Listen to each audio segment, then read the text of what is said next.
লোকসভাত বিৰোধী দলৰ উপদলপতি হোৱাৰ পিছত ৰাহুল গান্ধী লোকসভাৰ বিৰোধী দলৰ দলপতি উপদলপতিৰ দায়িত্ব লাভ কৰিলে গৌৰৱ গগৈ। তাৰ পিছত আজি ৰাজীৱ ভৱনত অসম প্ৰদেশ কংগ্ৰেছ কমিটিয়ে যেতিয়া সম্বৰ্ধনা জনালে গৌৰৱ গগৈক, তাৰ পিছত গৌৰৱ গগৈয়ে উল্লেখ কৰিলে যে ৰাহুল গান্ধীক কেনেদৰে এটা সময়ত কষ্ট দিছিল, তাৰ পিছত সেইগৰাকী ৰাহুল গান্ধীয়ে আজি দেশত কেনেদৰে বিৰোধীৰ নেতৃত্ব প্ৰদান কৰিবলৈ গৈছে আৰু কেনেদৰে শক্তিশালী ৰূপত আবিৰ্ভাৱ হৈছে, তাৰ পাছত গৌৰৱ গগৈয়ে কেনেদৰে সহযোগিতা আগবঢ়াব সেই সন্দৰ্ভত আজি ভাষণ প্ৰদান কৰিলে। গৌৰৱ গগৈয়ে এনে কেইটামান কথা ক'লে, যিকেইটা কথাৰ পিছত এটা কথা কিন্তু স্পষ্ট হৈ পৰিল যে আগন্তুক সময়ত প্ৰধানমন্ত্ৰী নৰেন্দ্ৰ মোদী নেতৃত্বাধীন NDA চৰকাৰখনক প্ৰত্যাহ্বান জনাবলৈ ৰাহুল গান্ধী আৰু গৌৰৱ গগৈয়ে যে একত্ৰিতভাৱে লোকসভাৰ মৰ্যাদাত যুঁজ দিব, এয়াও প্ৰায় স্পষ্ট। ধন্যবাদ। মই বক্তব্য ৰাখিবলৈ বিচৰা নাই, মাত্ৰ আমাৰ AICC তত্ত্বাৱধায়ক জিতেন্দ্ৰ সিং ডাঙৰীয়া, প্ৰদেশ কংগ্ৰেছৰ সভাপতি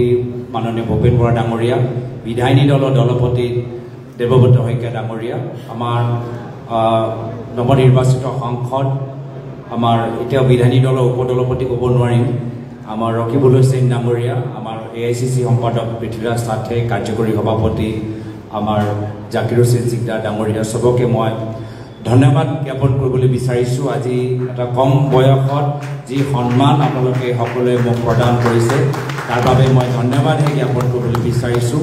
লগতে যোৰহাটবাসী ৰাইজলৈ মই ধন্যবাদ জ্ঞাপন কৰিবলৈ বিচাৰিছোঁ। লগতে আমাৰ দলৰ সংসদীয় আমাৰ সভানেত্ৰী সোনিয়া গান্ধী ডাঙৰীয়ানীলৈ, আমাৰ কংগ্ৰেছ দলৰ সভাপতি খাৰ্গে ডাঙৰীয়ালৈ, মাল্লিকাৰ্জুন খাৰ্গে ডাঙৰীয়ালৈ, আমাৰ লোকসভাত আমাৰ কণ্ঠ, আমাৰ শক্তি, আমাৰ আত্মা, আমাৰ প্ৰেৰণা, আমাৰ বিৰোধী দলৰ নেতা দলপতি ৰাহুল গান্ধী ডাঙৰীয়া মই ধন্যবাদ জ্ঞাপন কৰিবলৈ বিচাৰিছোঁ। আৰু আমাৰ সাংগঠনিক সম্পাদক বেণুগোপাল ডাঙৰীয়াকো ধন্যবাদ জ্ঞাপন কৰিবলৈ বিচাৰিছোঁ। আৰু ময়ো গৌৰৱ অনুভৱ কৰিছোঁ, কিন্তু মোৰ গৌৰৱ যে মই অনুভৱ কৰিছোঁ সেইটো অসমৰ পৰা আমি কিবা এটা পাইছোঁ সেইটো নহয়। মই গৌৰৱ অনুভৱ কৰিছোঁ যে যিজন নেতাক মই যোৱা 10 বছৰৰ পৰা লোকসভাত মই তেখেতৰ সময় কাম কৰি গৈ আছোঁ, আজি সেইজন নেতা ৰাহুল গান্ধী ডাঙৰীয়া আজি লিডাৰ অফ অপজিশ্যন হয়। সমগ্ৰ ভাৰতবৰ্ষৰ ৰাইজে যি সন্মান তেখেতক দিছে, যি মৰম আৰু স্নেহ প্ৰদান কৰিছে, আজি তেখেতৰ নেতৃত্বত আমি সকলোৱে এজন এজন সিংহ হিচাপে আমি গৰিজি উঠিম আৰু বিজেপি চৰকাৰৰ অন্যায় বিৰুদ্ধে আমি মাত মাতিবলৈ আগবাঢ়ি গৈছোঁ। মই তাৰ বাবে গৌৰৱ অনুভৱ কৰিছোঁ।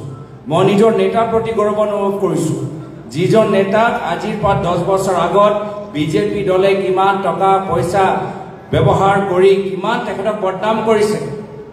এটা চেনেল মোৰ মনত আছে, এটা এংকৰ মোৰ নাম মোৰ মনত আছে, যি এংকাৰে আমাক মাজে মাজে আমাৰ ওপৰত হাঁহে বা আমাক পৰামৰ্শ দিয়ে, আমাক ৰাহুল গান্ধী ডাঙৰীয়াক ত্যাগ কৰিবলৈ কয়।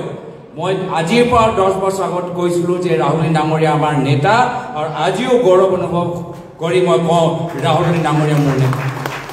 আৰু মোক মনত পৰিছে মোৰ পিতৃ প্ৰয়াত তৰুণ গগৈ দেৱলৈ, তেখেতে প্ৰথম দিনতে ৰাহুল গান্ধী ডাঙৰীয়াক কৈছে যে আপুনি ভাৰতৰ প্ৰধানমন্ত্ৰী হ'বই, আৰু বিজেপি দল আপোনাৰ ছবি বদনাম কৰিছে, যিহেতু তেওঁলোকে বুজি পাই গৈছে যে আপুনি এজন শক্তিশালী নেতা।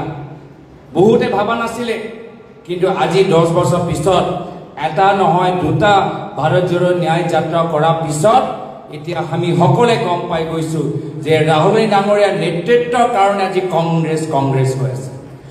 আমাৰ দলৰ ভিতৰত বহুত এনেকুৱা মানুহ আছে যে কংগ্ৰেছ আদৰ্শ সলনি হোৱাটো বিচাৰে, কিন্তু ৰাহুল গান্ধী ডাঙৰীয়া, সোনিয়া গান্ধী ডাঙৰীয়ানী সদায় আমাক কৈছে কি নহয়, কংগ্ৰেছ এটা ছেকুলাৰ পাৰ্টি, আমি নিজৰ ছেকুলাৰ কেতিয়াও পাহৰিব নোৱাৰোঁ। আৰু সেইকাৰণে আজি উত্তৰ প্ৰদেশ হওক, আজি বদ্ৰীনাথ হওক বা অযোধ্যাত হওক, সকলোৰ ৰাইজৰ আশীৰ্বাদ আমাৰ লগত আছে।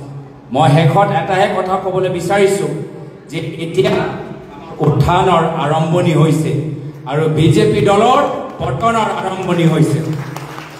আমাৰ উত্থানৰ আৰম্ভণি হৈছে, বিজেপি দলৰ পতনৰ আৰম্ভণি হৈছে।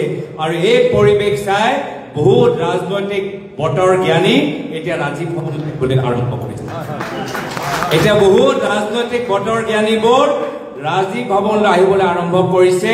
মই সভাপতি মহোদয় আৰু দলৰ নেতৃত্বক এটাই কথা আহ্বান কৰিব বিচাৰিছো যে আমি ভুল কৰিব নালাগে যি কংগ্ৰেছ তৃণমূল কৰ্মী যি 10 বছৰ কংগ্ৰেছত থাকি গালি শুনি ঘৰৰ ভিতৰত সমালোচনা শুনা পিছতো তেওঁলোকৰ ব্যৱসায় বেয়া হ'ল তেওঁলোকৰ চাকৰি নাপালে তেওঁলোকে তথাপিও কংগ্ৰেছ দল ধৰি ৰাখিলে তেওঁলোকৰ অনুমতি নথকাকৈ তেওঁলোকৰ অনুমতি